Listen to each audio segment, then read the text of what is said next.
Hello students, welcome to my channel. So student, जैसा कि आप लोग अपने बीए सेकेंड ईयर के फोर्थ सेमेस्टर में अगर इंग्लिश लिटरेचर पढ़ते हैं तो आज की वीडियो में मैं लेकर आ गई हूँ आपके फोर्थ सेमेस्टर का न्यू सिलेबस जो एनईपी 2020 के अकॉर्डिंग आपके फोर्थ सेमेस्टर जो इंग्लिश का नया सिलेबस है वो मैं आज की वीडियो में आपको बताऊंगी कि आपकी कितनी यूनिट्स हैं, कौन कौन से टॉपिक हैं जो आपको अपने फोर्थ सेमेस्टर इंग्लिश में पढ़ना है।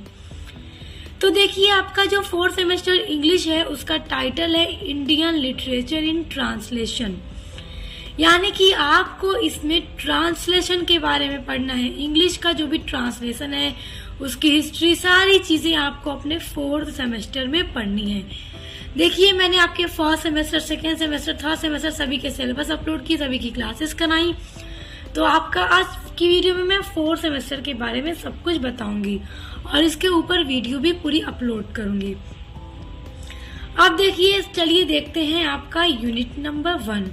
देखिए, यूनिट नंबर 1 में आपको पढ़ना है इंट्रोड्यूसिंग ट्रांसलेशन, यानी कि इसमें आपको ट्रांसलेशन के परिचय के बारे में पढ़ना है।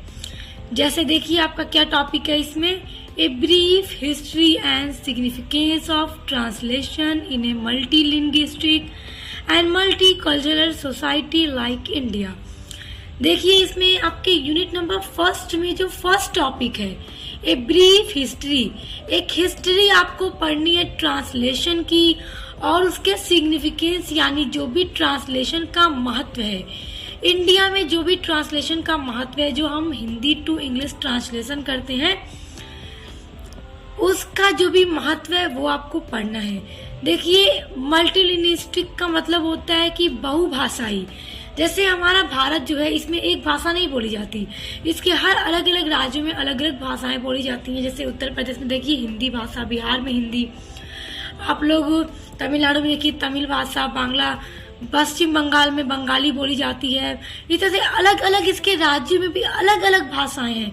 तो अगर आप साउथ इंडिया चले जाएं तो आपको वहाँ की लैंग्वेज समझ में नहीं आएगी, और आप हिंदी बोलेंगे तो वहाँ के लोगों को आपकी लैंग्वेज समझ नहीं आएगी।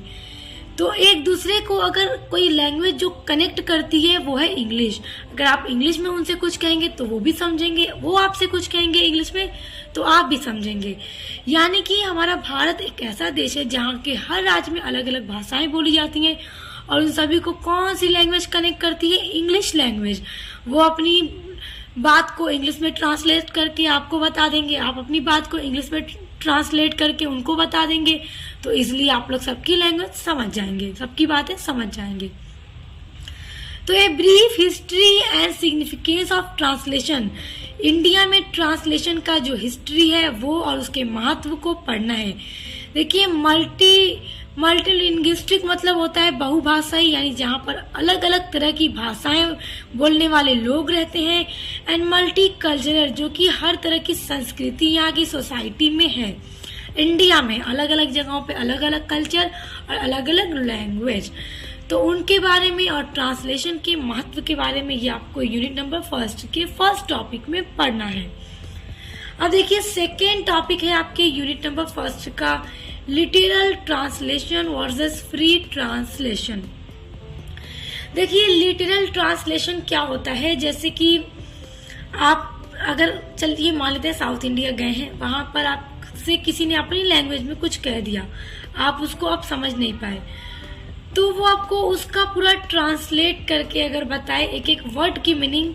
जैसे कि इंग्लिश का ही एग्जांपल ले लेते हैं, अगर आपसे किसी ने इंग्लिश में कुछ कहा और आप उसको अगर समझ ना पाए तो उसको हिंदी में एक एक वर्ड को ट्रांसलेट करके आपको हिंदी में समझाए, एक एक वर्ड की एकदम एग्जैक्ट मीनिंग बता कर, तो वो लिटरल ट्रांसलेशन होता है। और फ्री ट्रांसलेशन का मतलब, अगर आपने किसी से कोई बात इंग्लिश में कही और वो अपने हिसाब से आपने जो कहा उसको समझ लिया इजीली, तो वो फ्री ट्रांसलेशन होता है। यानी यहाँ पर आपको एकदम एक एक वर्ड की एग्जैक्ट हिंदी में मीनिंग बताने की जरूरत नहीं पड़ती, तो वो फ्री ट्रांसलेशन होता है। तो ये सारी चीजें आपको पढ़नी है यूनिट नंबर 1 में।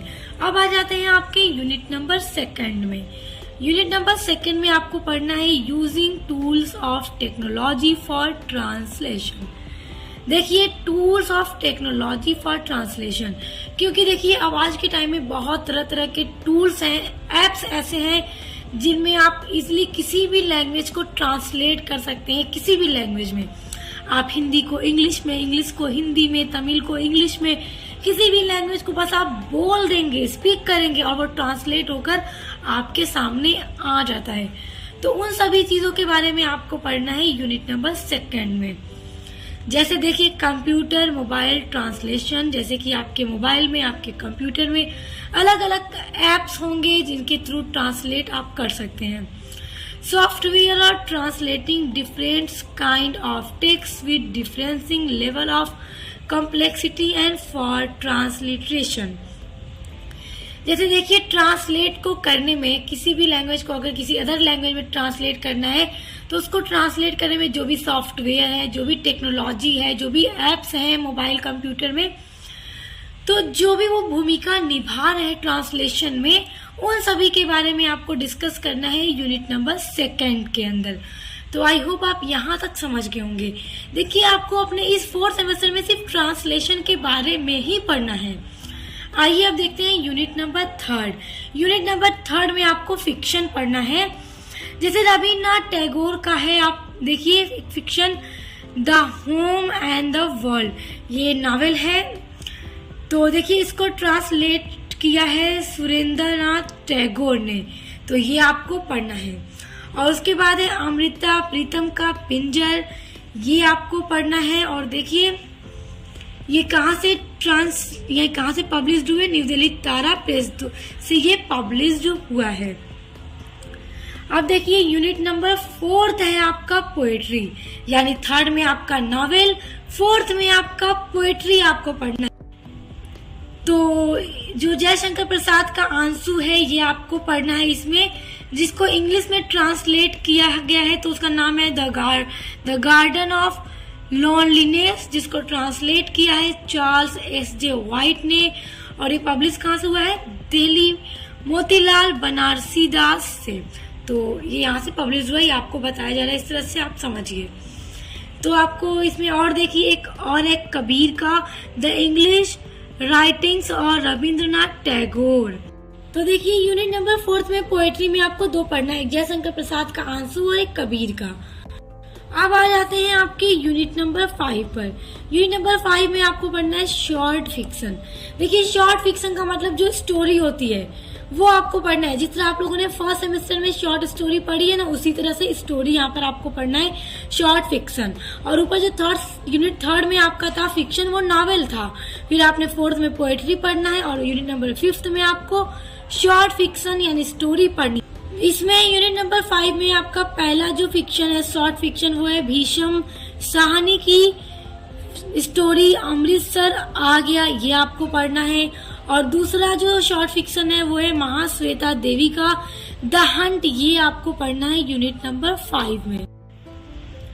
अब आ जाइए यूनिट नंबर 6 में। यूनिट नंबर 6 में आपको ड्रामा पढ़ना है, जिसमें मोहन राकेश का ड्रामा है आधे अधूरे, ये आपको पढ़ना है, जो कि इंग्लिश में आपका ट्रांसलेट है हाफ वे हाउस, ये आपको पढ़ना है। उसके बाद दूसरा जो ड्रामा है वो है विजय तेंदुलकर का ड्रामा कन्यादान। तो ये 2 ड्रामा जो आपको अपने यूनिट नंबर 6 में पढ़ना। तो देखिए स्टूडेंट्स, आई होप आपका यूनिट नंबर 6 तक पूरा क्लियर हो गया होगा आपको क्या क्या चीजें पढ़नी है। अब आ जाते हैं आपके यूनिट नंबर 7 में। यूनिट नंबर 7 में आपको पढ़ना है ट्रांसलेशन प्रैक्टिस। देखिए स्टार्ट में ही मैंने आपको बता दिया था कि जो आपका पूरा सिलेबस है, इसका जो टाइटल है वही है इंडियन लिटरेचर इन ट्रांसलेशन, जिसमें आपको सारी चीजें ट्रांसलेशन के बारे में पढ़नी है, ट्रांसलेशन की हिस्ट्री, ट्रांसलेशन का जो सिग्निफिकेंस है हमारी लाइफ में, इंडिया में, सारी चीजें पढ़नी है। तो आप लोग तो जानते ही हैं उसका क्या सिग्निफिकेंस है। जैसे कि मैंने आपको भी बता दिया था कि अगर आपको अपने इंडिया में ही अगर आप साउथ में चले जाए तो आपको वहाँ की लैंग्वेज समझ नहीं आएगी, वहाँ के लोगों को आपकी नहीं आएगी। तो इंग्लिश ही एक लैंग्वेज है जो एक दूसरे से हमें कनेक्ट करती है, जोड़ती है। आप इंग्लिश के थ्रू किसी भी लोगों से इजीली बातचीत कर सकते हैं, कम्युनिकेशन कर सकते हैं और अपनी बात आसानी से उनको बता सकते हैं। तो इसमें आपको यूनिट नंबर 7 में ट्रांसलेशन प्रैक्टिस, जिसमें ट्रांसलेशन करने के बारे में पढ़ना है और आपके पेपर में दिया भी जाएगा ट्रांसलेट करने के लिए। देखिए इसमें आपको देगा 1 पैसेज फॉर ट्रांसलेशन, एक पैसेज दिया जाएगा, ट्रांसलेट करना होगा आपको हिंदी टू इंग्लिश, यानी हिंदी में आपको पैसेज दिया जाएगा। जैसे कि प्रोज में पैसेज होता है जिसको हिंदी में गद्यांश बोलते हैं, तो पूरा एक प्रो पैसेज दे दिया जाएगा, पैसेज प्रोज का, और आपसे कह दिया जाएगा कि इसको ट्रांसलेट कीजिए हिंदी टू इंग्लिश। तो आप इजीली इसको कर लेंगे। और देखिए ये काफी सिंपल भी होता है, आप लोगों ने ये पढ़ते आए हैं।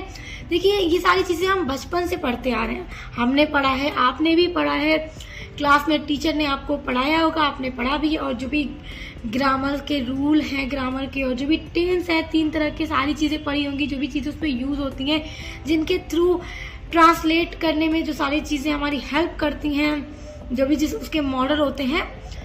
तो आपको फिर से समझ लीजिए कि अपने बचपन में जाना और फिर से ट्रांसलेट करने के बारे में सीखना है, मगर यहाँ एग्जाम में आपको थोड़े लंबे लंबे पैसेज दिए जाएंगे जो आपको ट्रांसलेट करने होंगे हिंदी टू इंग्लिश। और देखिए इसमें दूसरा है 1 स्टैंजा फॉर ट्रांसलेशन।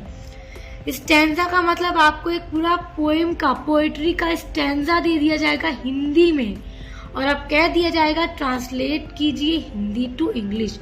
यानी कि जो हिंदी में आप पोएम पढ़ते हैं ना, कविता हिंदी में, वो आपको कविता आपके पेपर में दे दी जाएगी इंग्लिश के, और कह दिया जाएगा आप इसको हिंदी से इंग्लिश में ट्रांसलेट कीजिए। तो देखिए पोएट्री को तो हिंदी से इंग्लिश में ट्रांसलेट करना थोड़ा मुश्किल है, लेकिन पैसेज को हिंदी से इंग्लिश में करना मुश्किल नहीं है, क्योंकि मैं सारी जब आपकी क्लास करवाती हूँ इंग्लिश लिटरेचर की, तो सारी चीजें मैं एक एक वर्ड बाय वर्ड बताती हूँ। तो जब आप सारी क्लासेस करेंगे ना, तो आपको उससे काफी चीजें आने लगेंगी और आप easily Hindi to English translate कर लेंगे। और जो आपको कविता दी जाएगी, कविता स्टैंजा दिया जाएगा हिंदी से इंग्लिश में करने में, उसमें थोड़ा सा मुश्किल होगी, लेकिन आप इसको करने लगेंगे तो ये भी आपके लिए इजी हो जाएगा। तो यहाँ पर आपको पूरी ट्रांसलेशन की प्रैक्टिस करनी होगी यूनिट नंबर 7 में। अब आ जाते हैं यूनिट नंबर 8 में। यूनिट नंबर 8 में भी आपका ट्रांसलेशन प्रैक्टिस ही है। इसमें भी आपको 1 पैसेज फॉर ट्रांसलेशन दिया जाएगा, एक पैसेज दिया जाएगा इंग्लिश में, इसमें दिया जाएगा, और आपको ट्रांसलेट करना होगा हिंदी में। और देखिए एक स्टैंजा दिया जाएगा इंग्लिश में, उसको ट्रांसलेट करना होगा हिंदी की कविता में। यानी कि जैसे स्टूडेंट्स आपकी पोएट्री यूनिट नंबर 4 में आपको पोएट्री दी गई है ना, जयशंकर प्रसाद का आंसू, तो आंसू से आपको हिंदी में कोई उसका एक स्टैंजा उठाकर दे सकता है पेपर में और कह देगा ट्रांसलेट हिंदी टू इंग्लिश। तो हिंदी से उसको इंग्लिश में कन्वर्ट करना होगा, ट्रांसलेट करना होगा। या फिर वही आंसू का स्टैंजा इंग्लिश में दे दिया जाएगा और कहा जाएगा अब इसको हिंदी में ट्रांसलेट कीजिए।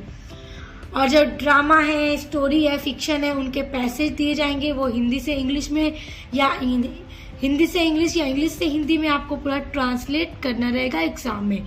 तो सारी चीजें आपको पूरी बहुत ध्यान से पढ़नी होंगी। तो ये पूरा आपका सिलेबस है 4 सेमेस्टर इंग्लिश का। आई होप पूरी सारी चीजें आपको क्लियर हो गई होंगी, आपको क्या क्या चीजें पढ़नी है। मैं इन पर वीडियोस अपलोड करूंगी आपके लिए, जिनके थ्रू आप सारी चीजें समझ जाएंगे किस तरह से ट्रांसलेट करना है, और आपकी यूनिट्स को कंप्लीट भी करा दूंगी। सो स्टूडेंट्स, अगर आप मेरे चैनल पर पहली बार आए हैं तो एक बार चैनल पर विजिट जरूर कीजिएगा। हेल्पफुल लगे तो चैनल को सब्सक्राइब कीजिएगा और बेल आइकन को जरूर प्रेस कीजिएगा, ताकि आने वाली वीडियोस के नोटिफिकेशन आपको मिलते रहे। तो अब मिलते हैं नेक्स्ट वीडियो के साथ।